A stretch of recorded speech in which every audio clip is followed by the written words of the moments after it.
Assalamualaikum warahmatullahi wabarakatuh.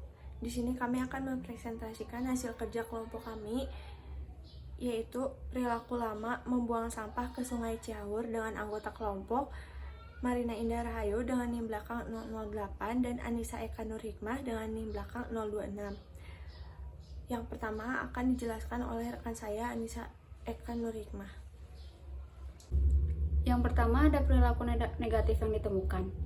Melihat kondisi sekitar Sungai Cihaur yang semakin kumuh, masyarakat banyak yang sudah tidak peduli dan menganggap remeh bahwa membuang sampah di sungai akan mengalir mengikuti aliran air.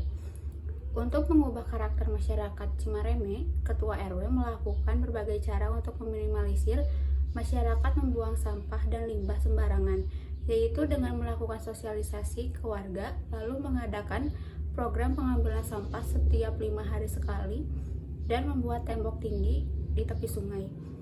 Meskipun telah diadakannya program tersebut, dampak secara keseluruhannya belum terlihat. Setidaknya program tersebut akan memberikan manfaat secara fungsional maupun emosional. Lokasi terjadinya perilaku negatif ini berada di RT 3 RW 9 Cimareme, Kabupaten Bandung Barat. Dan sampel yang diteliti yaitu sebanyak 50 orang. Indikator yang pertama yaitu pengetahuan.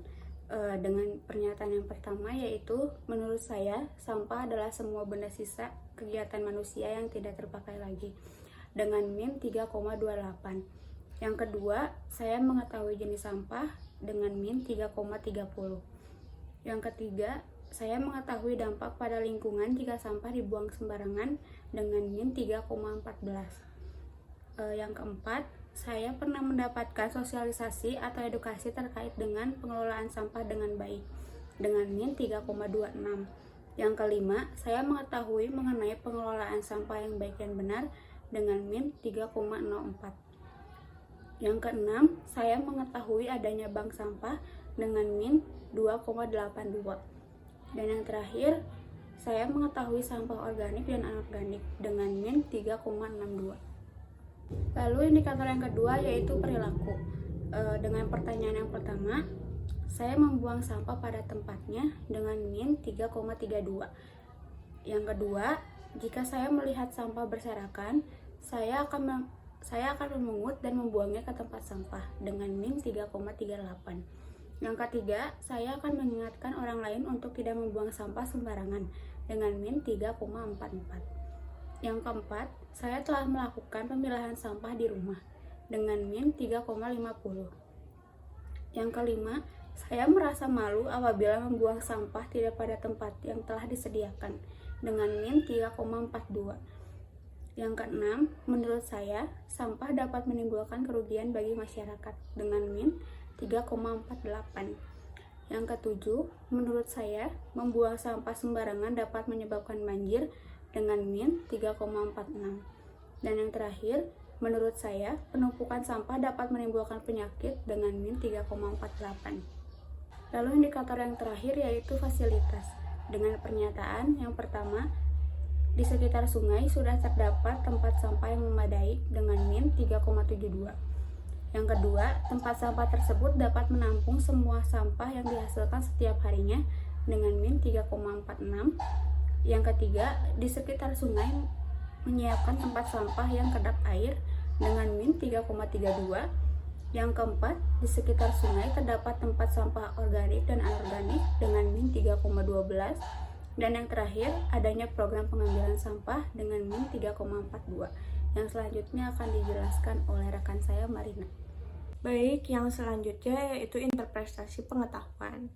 Yang pertama, berdasarkan hasil uji deskriptif, menunjukkan hasil rata-rata 3,28 yang artinya bahwa responden ragu-ragu dengan pernyataan sampah adalah sisa kegiatan manusia yang tidak terpakai lagi. Yang kedua, berdasarkan hasil uji deskriptif, menunjukkan hasil rata-rata 3,30 yang artinya bahwa responden ragu-ragu dengan pernyataan mengetahui jenis sampah.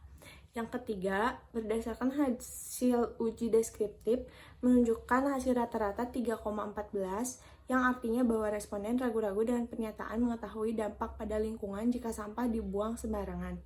Yang keempat, berdasarkan hasil uji deskriptif menunjukkan hasil rata-rata 3,26 yang artinya bahwa responden ragu-ragu dengan pernyataan pernah mendapatkan sosialisasi atau edukasi terkait dengan pengelolaan sampah yang baik.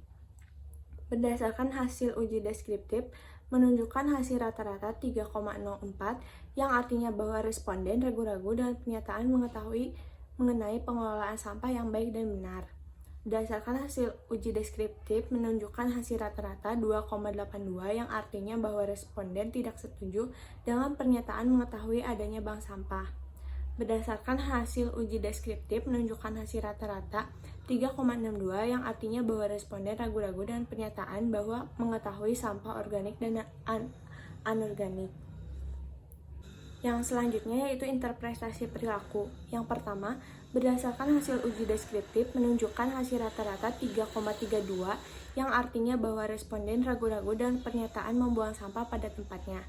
Yang kedua, berdasarkan hasil uji deskriptif menunjukkan hasil rata-rata 3,38 yang artinya bahwa responden ragu-ragu dengan pernyataan apabila melihat sampah berserakan akan memungut dan membuang sampah ke tempat sampah. Yang ketiga, berdasarkan hasil uji deskriptif menunjukkan hasil rata-rata 3,44 yang artinya bahwa responden ragu-ragu dan pernyataan akan mengingatkan orang lain untuk tidak membuang sampah sembarangan.